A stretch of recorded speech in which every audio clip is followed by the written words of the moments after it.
So if you guys start implementing these tips I just told you, you'll be on your way to be able to take rest days without guilt and come back with great energy.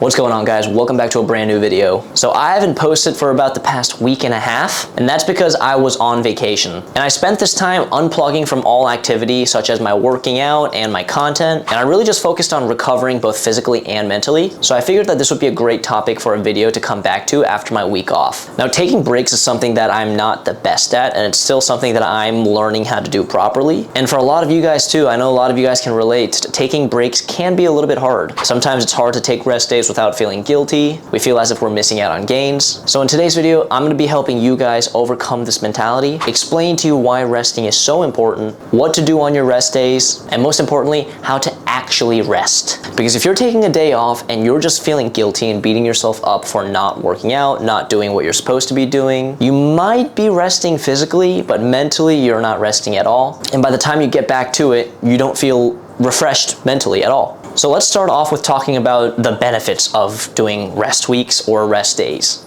I just took a week and a half off, like I said, no working out. And one of the main benefits of taking an entire rest week or just rest in general is your physical recovery. When we're working out and training, our muscles, connective tissue, and joints, they take a beating and they need time to recover. Your muscles don't grow while you're training, they grow after you're training when you're resting. So if you've been going at it for a long periods of time, staying consistent, and you take a week off, your muscles, joints, connective tissues are taking time to repair and get stronger. So taking this break can help you come back stronger, and most importantly, it can also reduce the chance of injuries. The second benefit is mental resets. Constant training can lead to mental fatigue and even burnouts. No matter how disciplined you've been so far, we all will hit a point where we're mentally just burned out. So it's important to just take a small step back, let our minds recover and reset so that we can come back stronger and with better clarity in mind. You can think of it as charging your brain battery. A rest week can help you refresh your energy and give you more motivation to come back stronger than ever. Another benefit of taking a week off is performance gains. Now, this might be confusing to you at first because you feel like you're not training, you feel like you're getting weaker, but to be honest, just a week, maybe even 2 weeks of rest can help you come back stronger than you were before. This is because your body has so much time to recover, your muscles are getting repaired, your mind is reset, so you're refreshed and motivated, and all these factors, when taken rest properly, can help you come back stronger than before. So those are some ways that a rest week can be very, very beneficial for your mind and body.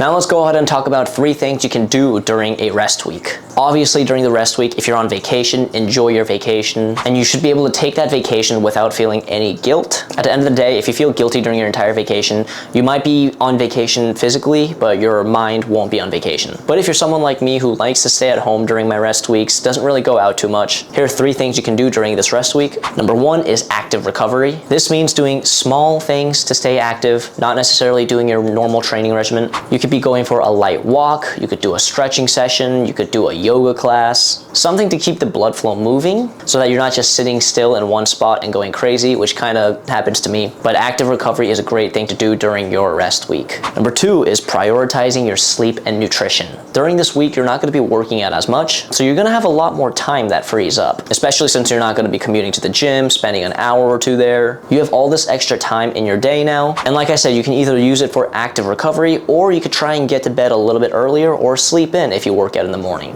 And another thing that you can focus on is your nutrition. Now, of course, if you're on vacation, you should be able to splurge a little bit, enjoy the foods that you want. If that's the case, go for it, guilt-free. You'll get back to it when you come back. And also, 1 week of fun foods is not going to destroy your progress, I promise. But if you're not on vacation, during this week, you can still prioritize your protein, stay on top of your diet, while also including some fun foods here and there. The benefits of having some cheat meals or fun foods is that it helps you mentally as well, especially if you've been having some really strong cravings. So this is a great week to enjoy some fun foods without having that guilt on you. Now, we talked about things we can do during our rest weeks, the benefits of having rest weeks, but the most important part of the video is how can we actually enjoy these rest weeks? Because the hardest part for me is feeling guilty when I'm not exercising, and the best way to rest without feeling guilty is reframing the mindset on rest. Instead of feeling guilty that you're resting or thinking that you're getting weaker because you're resting, remind yourself that resting is part of progress. Remember that growth doesn't happen during your workout. It happens when you rest after your workouts and give it the proper nutrition it needs, and the proper sleep that your body needs.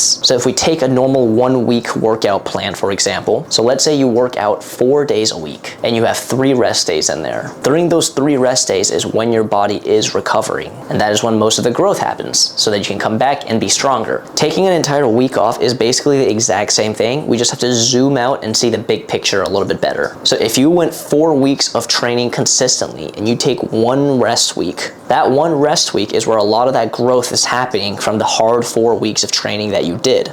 It's basically the same concept as you train 4 days and then take 1 rest day. You train 4 weeks, take 1 rest week. So it's still part of growth, and it is all part of the plan. And it's important to keep it in the plan. If you train week after week after week and not take a single rest week, your body's going to feel it, and also your mind is going to feel it. So just look at the big picture. Rest is part of growing. So remember, don't feel guilty for taking rest weeks. It's very, very important, and everyone needs it. All right, guys, well, there you guys have it. I'm happy to be back. I was itching to make content and do some workout during my past week and a half off, but I know that my brain and body needed it, so I'm excited to be back to make content and get back to training. If you guys are new to fitness, I do have a free 3-day course on how to start fitness, and it is not some get abs in 30 days challenge, guys. It's a course on focusing on how to build a habit and how to show up consistently as a beginner in fitness. It includes follow-along workout plans, a physical habit tracker, video lectures, and much more. And the workouts are pretty straightforward and simple to do, beginner friendly, with the goal of just showing up. If you guys are interested, click the link in the description below to join the 300+ students that have taken advantage of this course. That's gonna be it for today's video. Hope you guys found it helpful. If you did, leave me a thumbs up, and also make sure to follow me on Instagram at the Calisthenics Project for more calisthenics tips. I hope to see you guys in another video of mine, and most importantly, hope you guys have a great rest of your day.